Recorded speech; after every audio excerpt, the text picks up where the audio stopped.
Hi, everyone. I'd like to welcome you at the presentation prepared by Andrew Blaine and Tony Ponton about creating the next normal, the remote agility framework. Two sentences about our speakers.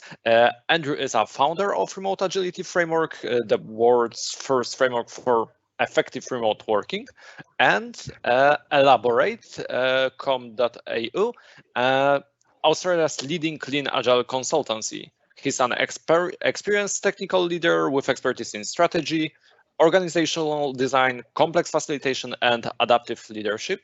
Welcome, Andrew. And Tony is one of the co-authors of Remote Agility Framework. He's and the principal consultant for elaborate.com.au. He specializes in coaching leaders, individuals, and organizations in agility in order to build high-performing organizations with a focus. How this can be used using remote techniques. He's a recognized contributor and leader in the Agile community in Australia and globally for over 20 years, and part of Global Heart of Agile movement, for which he serves as a Heart of Agile method guide. So welcome, Tony. We're happy to have you here and to welcome our participants, our audience. I would like to encourage you to ask questions throughout the presentation. At the end of presentation, we'll have a Q&A session. I'm quite sure we'll have a lot of interesting questions, and I hope we'll all have a great presentation, and then looking forward to learning more about Remote Agility Framework. Guys, the floor is yours. Fantastic. Happy to have you. I'm just going to do the sharing thing. We need permission to share your screen. It doesn't want to let me share it, I'm afraid, all of a sudden. I don't understand.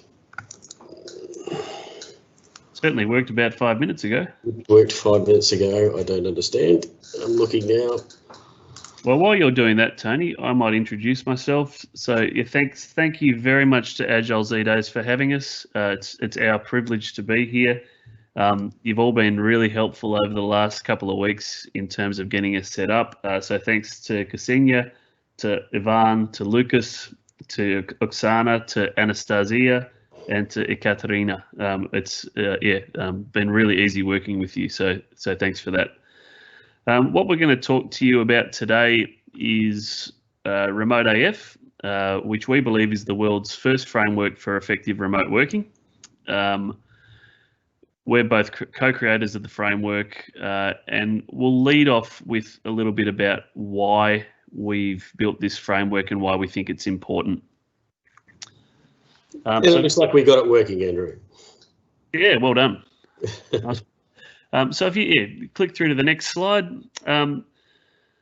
if I wind the clock back to January, we have a pretty nerdy team in my other company, Elaborate, and there were several of us sitting in the office building our own models about what was happening in Wuhan in China, and looking at let's have a look at what the mathematics say about this pandemic, or it was just a virus at that point. The mathematics didn't look good. So as a founder and one of the leadership team members in a consultancy that provides services mostly on site, we needed to do something defensively as a strategy.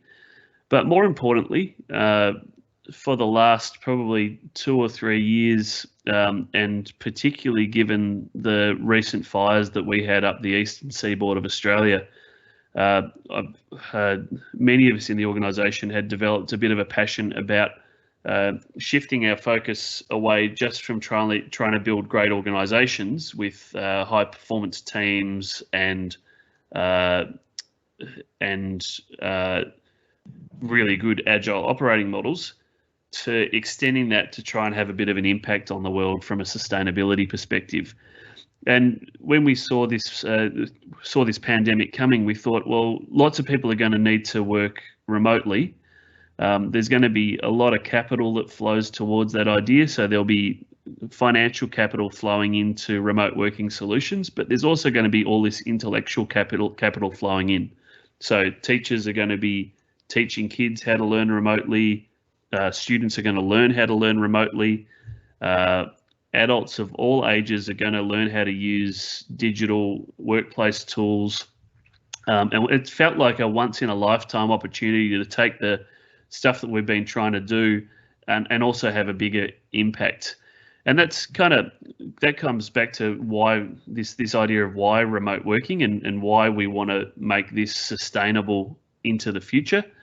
The story I like to tell is there was a photo from Kathmandu about 3 or 4 months ago, and Mount Everest was visible for the first time in living memory. And that's because of the reduction in pollution and air pollution in that part of the world. I think we've all got stories, no matter who I talk to, and we've talked to a lot of people internationally over the last few months as we launched this.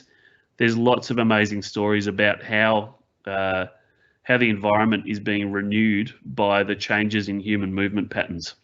So we've got kind of the opportunity to reduce emissions. We've got the opportunity to reduce urban sprawl and the consumption of agricultural lands that comes about because of that. We've got reduced waste opportunities. There's also a social aspect. So a lot of places in the world are really suffering from regional decline in regional centres as people move out of the regions into the cities for work. So you kind of lose the key people that drive your community forward. We've got an opportunity to keep those people in their communities and contributing to their communities, and that's whether they're living regionally in a country or maybe even living regionally and working internationally via remote solutions. And that leads us to that third one there, which is a reduced brain drain from second and third world countries, which would be a great result, keeping the best people and the most productive people in their communities for longer.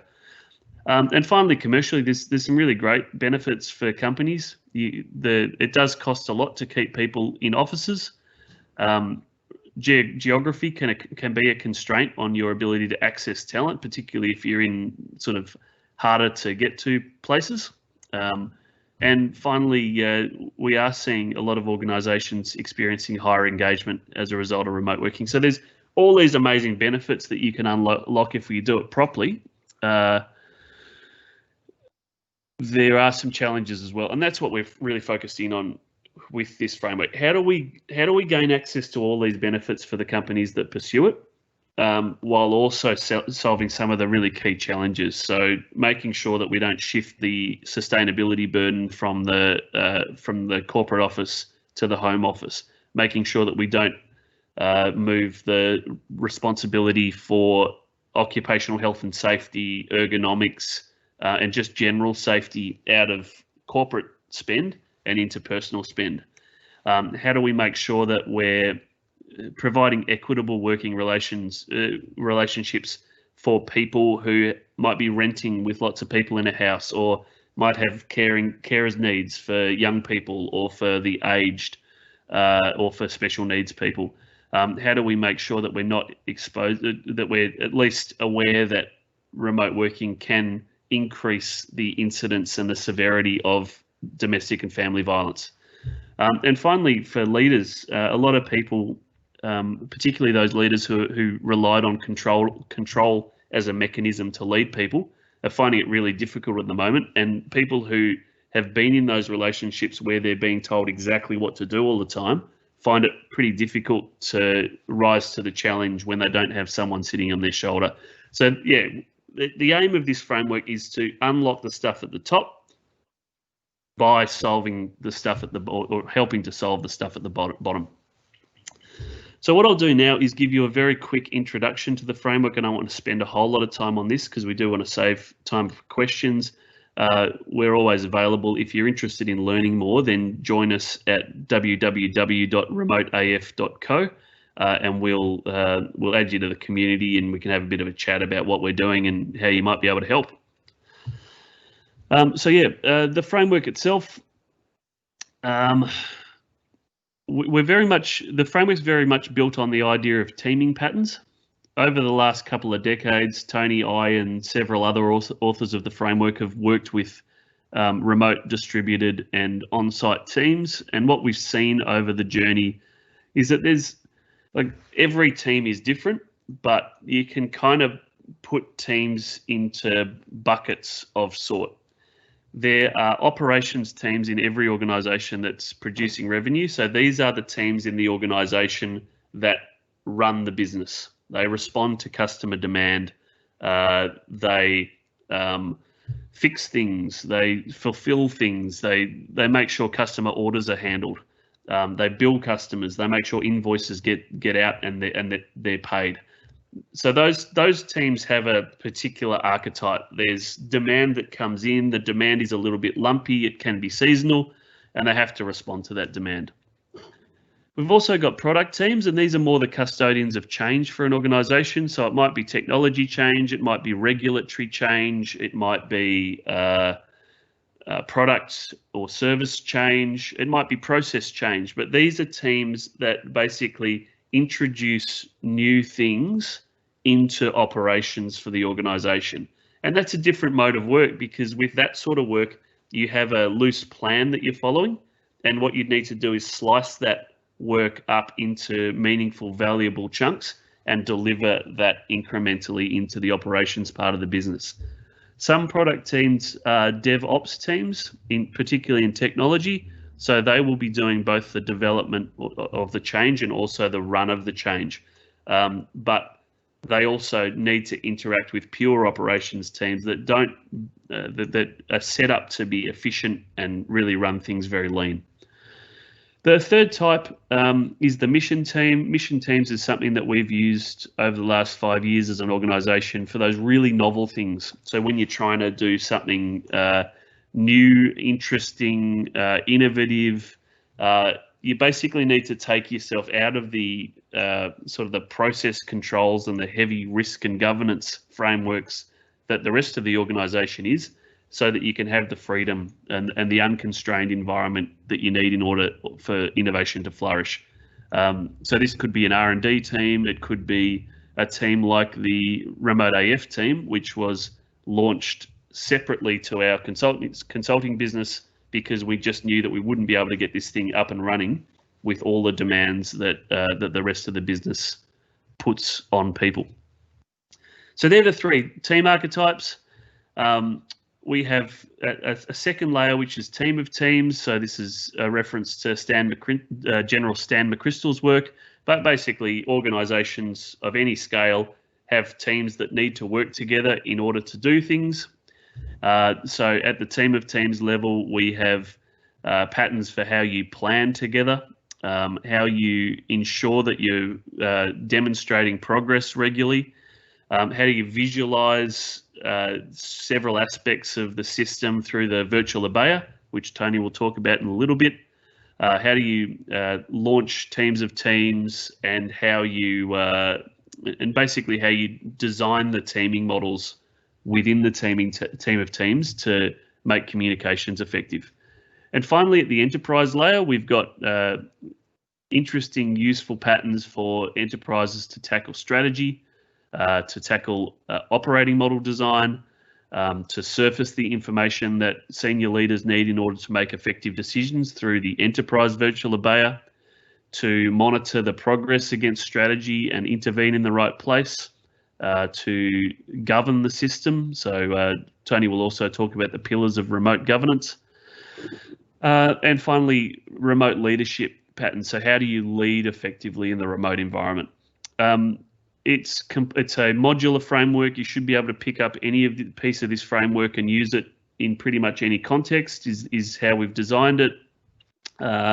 And it's complexity appreciative. So yeah, big fan of Cynefin framework and some of the other frameworks that are in the complexity community. Personally, I think that we need to develop and design organizations more like organic systems than silicon systems, and that's those sort of things are represented right through the model. So we'll jump quickly into Teams, and I'll have a look at that before we hand over to Tony. One of the things that's really important in the remote environment is that we clearly articulate how teams work together. We have this saying that in remote working, organizational silos can become chasms. You'll tend to find that in a remote team, within the remote team, you have really rich communications, but then you lose some of the informal networks that you get in organizations through having a coffee with someone, or popping out to lunch, or just meeting at a central gathering point in an organization. So leaders need to focus a lot more on the interactions between teams, as well as how teams are performing in and of themselves. So within the framework, we have guidelines for understanding the evolution of teams. So if you think about something like Remote AF, we started off as a mission team. We've now got our first set of early adopter customers, which we've kind of picked out some really senior leaders from 9 countries across the world, servicing 4 of the 7 continents. We now have to move into a product team archetype. So we've kind of evolved out of that rapid evolution phase. We now have a product, we now have customers. We need to make sure that our processes are a little bit more predictable and that we can do things well. As the product moves and changes, and we really solidify the framework and lock that down and put it into change management, we'll then move into an operations team, or parts of the organization will split off into operations teams that just run the business as it is. So the change heavy elements of the organization sort of dissipate over time. So that's the evolutionary nature of things. In most organizations, products and services will eventually get decommissioned as well. So you kind of go mission, product, operations, and then into decommissioning. We've got really good patterns for launching teams. So we've got a team launch pattern that works across the 3 archetypes, and we've got a leadership team launch pattern, which asks leaders to really get to understand each other and commit to how they're going to act and delegate and that kind of thing. We've also got patterns for designing the interactions between teams. So it's really important that both sides of a team interaction empathize with each other. Operations teams can't handle a lot of variability in the way that they need to work. They need quite specific instructions with the information that's necessary to execute a task. Whereas a mission team, you can kind of throw a problem at them and they'll just charge at it because they're set up for that. So those patterns are really critical, and building empathy between both sides. We love what Matt Skelton and Manuel Pais are talking about at the moment in team topologies, that idea of reducing the cognition required in the team interfaces. And finally, we've got the idea of cadenced operating model design, which respects context. We don't think that it's useful or humane to do large-scale transformations on a 3 to 5 year cycle. The way to do effective operating model design is to constantly review the way that your operating model is set up and ensure that it's set up to execute your strategy for your customers with your supply chain constraints and all the other unique constraints about your environment. So we want to move organizations to the idea that operating model design is done on cadence. It's small changes, and it's done openly and honestly and transparently with people, so that we can maintain the trust in the organization over time. All right. This is the team launch canvas. I won't go through this in great detail, but it gives you an idea of kind of how we tackle things. We start looking at things from a systemic perspective. So what's the system of work? Where does demand come from? Where does it go? What's the workflow for it? We look at how we're going to measure success within the team context. Then we look at the humanistic part of it, which is building an alliance between team members about who they are, how they want to behave together. The situational empathy piece in there is all about providing a safe way for people to say that some aspects of remote working aren't working for them.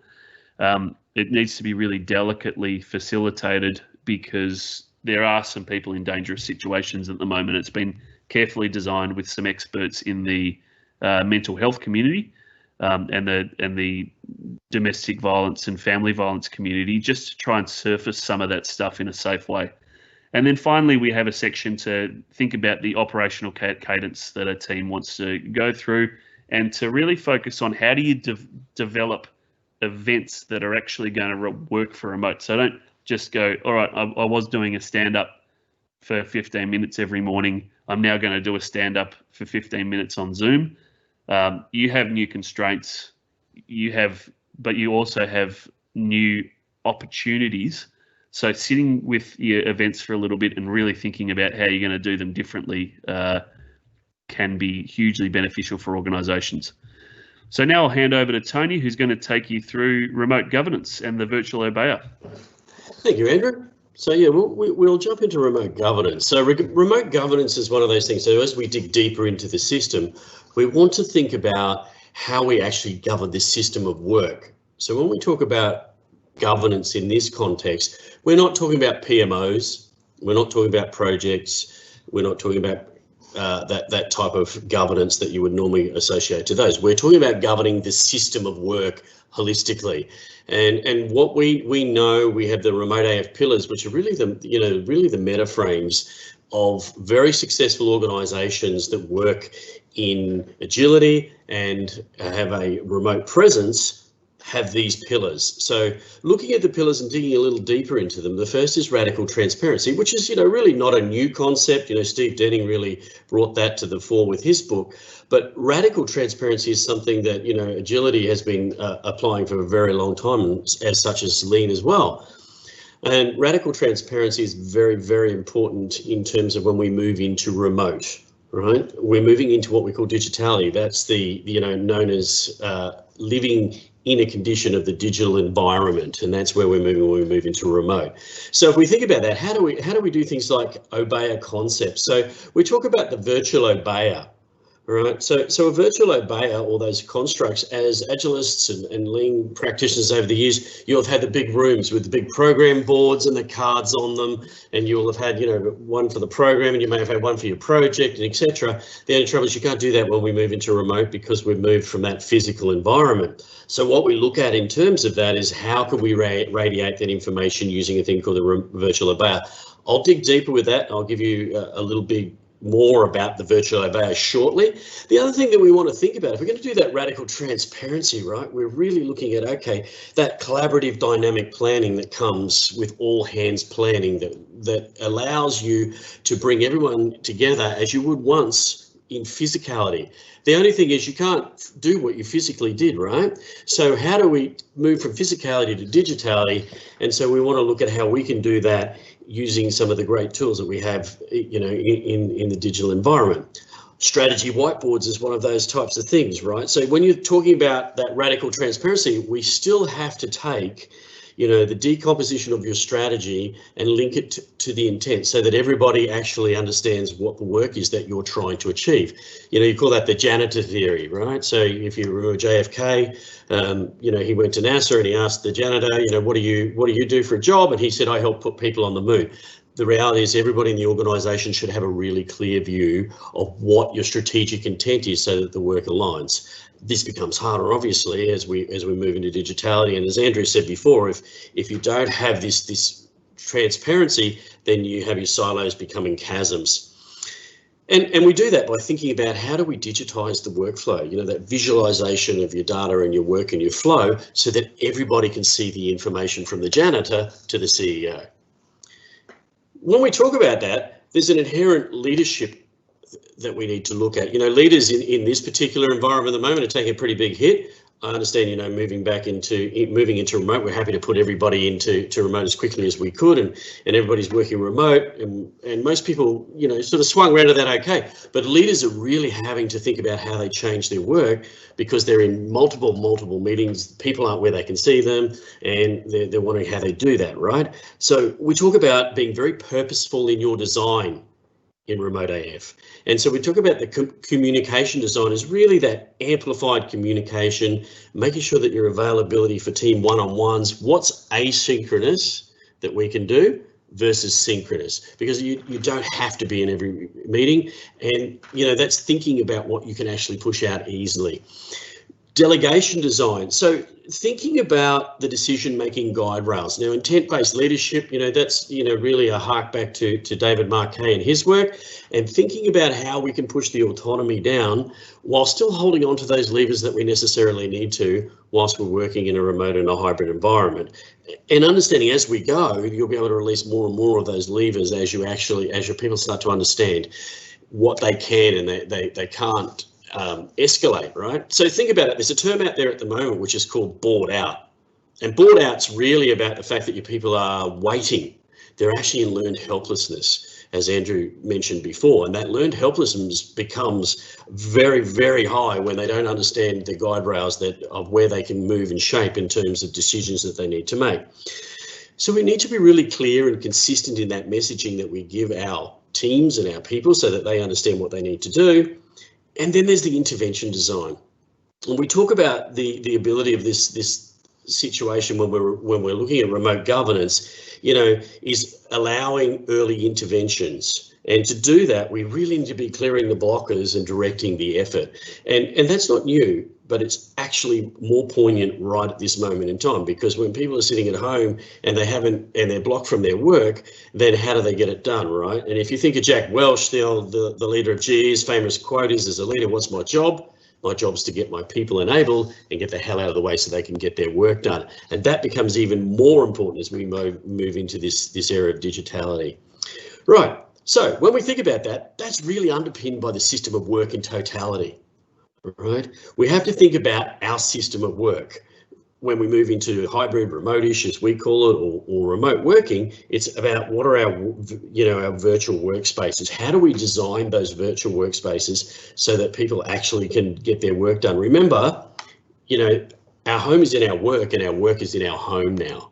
So there's a lot of things that we have to take into account. So we have to think about how we might craft, social contracts and our ways of working. Like we would have had those in physicality before, but the reality is that you can't use those. You need to move into digitality and evolve those. So what I say to people all the time in this particular area is, what got you to where you are now won't get you to where you want to go. You need to evolve it to the digital sphere that you're working in. And that means you have to have those right practices and process guides so people understand exactly what they're trying to achieve. They understand how they can get their work done and where they can find things, right? So it's very, very clear. You also need to think about, whilst we're doing that, making sure that we're doing this in short cadences. You heard Andrew say about long cadences. With the change, I don't think I need to preach to anyone that's on this particular webinar about what COVID-19 has done.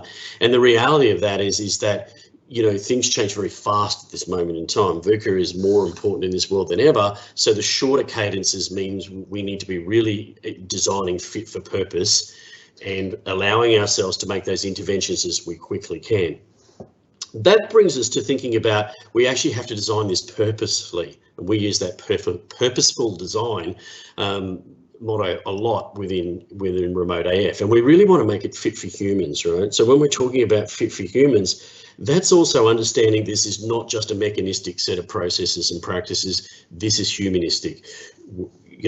People are working from home, they have their kids, they have, all of the things that they would normally have, but it's very encapsulated now. So we may need to change the way that we work. We underpin all of that with dynamic analysis. And this is really super important, because in this kind of environment that's moving fast and we need to make this decision, we're shortening the cadences, we need to make fact-based decisions. We need to make data over opinion. We do not have the availability and the capability anymore to allow, the highest paid person opinion in the room or making gut-based decisions, because we'll come to grief. So we want fact-based over opinion. How do we do that? We use digital system reflection to surface all of that information. We have to look at our metrics, so flow-based metrics, but our metrics and measures have to evolve. You know, you can't use the same metrics and measures that you're using when we're in physicality now that we're in digitality. And what I mean by that is, you know, I'll give you an example. I was working with an organisation recently. Their reports were still run off Excel, and they were trying to use these Excel sheets with reports that were actually constructed that weren't being used properly anyway in the physical environment, and now you're in the digital environment. You can imagine how that was working with them, right? It's also now taking all of that and leveraging the dynamic dashboards that we have, using those so that you can create that radical transparency and give us the ability to radiate the information from the organisation to the organisation so that everybody from the janitor to the CEO knows what we're trying to achieve, how we're trying to achieve it, and why we're trying to achieve it. So when we talk about remote governance in totality, I guess it's really building that culture of distributed governance, and it's thinking about how that actually requires a sense of responsibility and ownership, and how we can enable that in the way we are designing our system of work. So I'll move quickly on, and we'll talk about the virtual obeyer, because you heard me mention that before. So this is the virtual obeyer. So everybody may have heard the term obeyer, but that's a Japanese term for big room. And big room planning or PI planning, or, you know, the war rooms or any of those types of things have been around for a very long time. And I'm sure many of you have seen those with the cards on the wall. You've just moved into a digital environment. How do you do that? And so we've actually, you know, distilled that down to what we call 4 mottos, the coalescence of the mottos, where you bring those together. And the motto stands for window, and we use that word motto because it's a transparent pane to each of these particular pillars or zones. So when I think about that, we talk about strategy. So the first one we want to think about when we're talking about the virtual obeyer is strategy. We need to have a window, a transparent pane into visualizing the decomposition of strategy to provide our distributed teams directional alignment. They all need to know the direction of travel, right? It's what we were talking about before, and it aligns with that radical transparency, the ability to radiate the information from the organisation to the organisation. So it has the ontology of all of the strategy that you have within your organisation. So things like objectives and key results is a very good way to bring that down into the teams and give them the capability to understand what you're trying to achieve. We move that down a little bit more and we think about the work motto or the work window, right? The transparency into the work. And that means we really want to be able to enable an understanding of status, the risks, the issues, the sequencing, and the dependencies. You know, dependencies are the real work killer of your portfolio. So it's a transparent pane and view into your work portfolio, whether that be at the enterprise or the team of team or the team level, but it's that ability to see that information quickly, make those decisions and make those interventions so that you can enable your people and let them get their work done. To do that, no surprise, we need data. And we talked about, you know, the data analysis before, right? So data motto, the window into your data. And that's actually designing that to think about creating the ability to aggregate and display and consume information dynamically that allows you also to think about digging deeper into why the work's not happening or understanding why your strategy is not connecting. But it's a very quick snapshot that allows you to understand where everything is so that you can actually make those interventions, make those decisions, and ensure the directional decisions you are making allow you to move your organisation as fast as you possibly can forward. That brings us to the one that we're really proud of in Remote AF, and Andrew touched on it before, is the cultural motto or the window into your culture. You know, everybody talks about culture, but within the cultural motto, we want to be able to support the development of the human connection, while we still respect their individual contexts and boundaries. So what do we mean by that? Well, what we mean by that is understanding team health, understanding individuals' health, understanding something about the individuals themselves, giving them a sense of identity and a sense of ownership.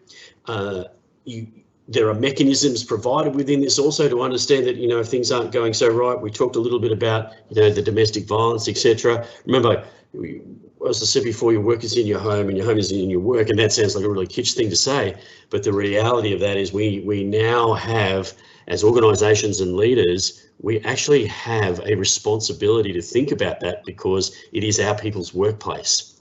So we need to be able to provide avenues and instances how they can actually let us know that things aren't so great. We might have to get them off site, we might be able to help them, but that's part of this cultural window.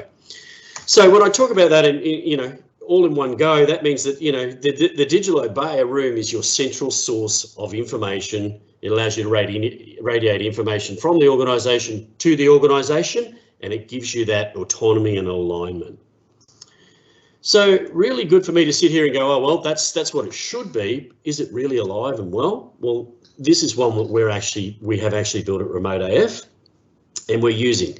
And you can see in the centre there, this is the team at team levels, and you can see in what we call the Chuck Norris octagon of information, you can see that we've got our strategy, our data, our culture and our work and indicators very quickly, and we can select those and we can get a bigger, deeper picture.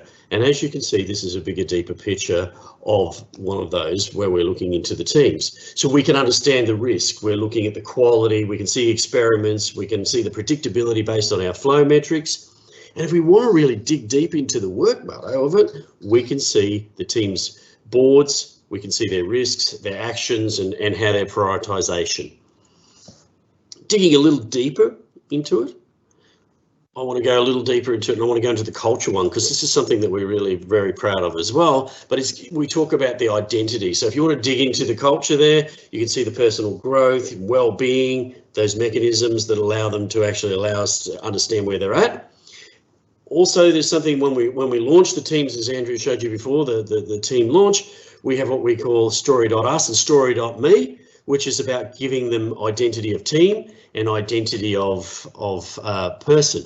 And what do we mean by that? Well, let's think about it in terms of, these are what we call our baseball cards. The story.us, well, the story I like to tell is, I was with a team for 2 years. It was one of the highest performing teams I've ever worked with. Such was the identity that we had. We had a really kitsch name for ourselves, right? That people still come back from across the world whenever we have a reunion, or probably not right now, but when they're allowed to. However, it's about that identity. So what we encourage teams to do is give themselves an identity, because we know that once a team has an identity, people gravitate to that. And so there's the why, the fun, the identity, and the work. The second part of that is actually having that ability to understand a little bit more about your teammates. And also when you're doing the onboarding, it's great because people can actually see what's going on, and across the organisation for leaders as well. So as you can see, here's one we filled out. This is one of the guys that works with us, John, and you can see that he's done quite a bit of work in there so that people can understand what is a little bit about his home, a little bit about his work, a bit about his identity, and mostly about his fun. I don't know, he's a bit of a boxer. I'm not sure if that's my idea of fun, getting punched, but he seems to enjoy it. Anyway, so moving on. The other thing we talked about in the remote governance there was also about the all hands planning. And so we've actually created an all hands planning capability and tools. And you can see this is one of our all hands canvases. And you can see how when we do all hands planning, we can actually have the teams working and planning, and then we can extrapolate that into the middle program board, and that becomes an actual living organism. And what I mean by living organism in that instance is the reality with that is I was working with an organisation where we got shut down very quickly as COVID hit. We created this particular kind of board. We did a big room planning with 60 odd people, within 48 hours. And that program board is now organically alive, and they use it, 3 times a week to stand up and look at their progress. Virtually stand up, obviously, but they can actually see the progress, they can understand their risks, they can understand their issues. I thought it would be nice, and I hope this works for you. So we're going to give you a little snapshot. It's only a 2-second snapshot of this thing in action. There we go. So you can see this and happening right here. This is a remote all hands planning with an organisation that we're working with, and you can see them all moving and shaping. Very quick, whistle stop, and probably for confidentiality. So that's probably enough of you listening to me. So I'm going to hand back to Andrew.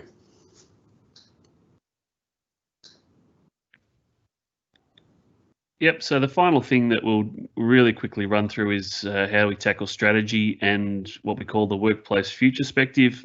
Yeah, just jump to the next slide there, Tony. Look, we see strategy in two speeds. So I think all the great organisations that you can think of, the Toyotas, I suppose Teslas, the organisations like that are really out there and doing amazing things. They have that kind of visionary purpose that kind of draws people to the organisation, and the purpose really does activate multiple stages of adult development, from the people who want to master skills and be the best at something to the people who want to make a real dint on the world, right through to the people who have a real deep social conscience and want to contribute back to their communities and make the world a better place. But that overarching statement of purpose is really an aspect of strategy in and of itself. So in Remote AF, we talk about beliefs, which are what we believe on and the impact that we want to have. And we also talk about expeditions, so the long-lived strategic themes that challenge the possible and really kind of drive people in a direction, even if they haven't got hands-on leadership in their home. That's the future bit, and then we've also got the steps that take us there. So we use objectives and key results in Remote AF to provide that bi-directional decomposition of strategy. You set the objectives at leadership level. They cascade through the organisation through the OKR process, which is supported by canvases, and then they bubble up through back briefs to make sure that there's alignment in the organisation, and obviously feed into the enterprise virtual obeyer. OKRs in and of themselves aren't sufficient in most enterprises, so we also have horizontal alignment through Kanban systems to make sure we understand the dependencies and how things are progressing. I won't go too much more into this at this point in time, but we'll be releasing some interesting stuff on this down the track. One of the things I will say is that mission teams are a really good mechanism if you're looking to do something truly novel or innovative or different. Breaking off a team that's independent from the organisation and doesn't have to be subjected to the same controls environment is a pretty good way to do things. So jump through to the next slide there, Tony. And this is an exercise that is fairly available if you'd like to tackle it. It's a workplace future perspective. The origins of this a presentation that Jay Bloom did when in his DevOps days. And I believe it comes from a cone of possibilities exercise from a mathematician who used to tutor Einstein. So it's a really good way for people to get their head out of the kind of their entrained patterns and thoughts and about how things are, and get them to think about things differently. You go through a process of thinking about what's happening at the moment, what mess are we going to create if we don't change. Then we go back and try and envisage an amazing ideal future that is unconstrained before we bring a bit of reality back into the picture. But through that process, it helps people to go to really think about what's possible rather than just what's probable. And I believe that is the presentation. Again, we'll leave you here with the framework to look at. As I said, you can register on the website, and we're happy to talk to you in more detail about different things. We'll be rolling out lots of training and enabling a group of really smart people across the world who are going to help us roll this out over the coming months, which is pretty exciting.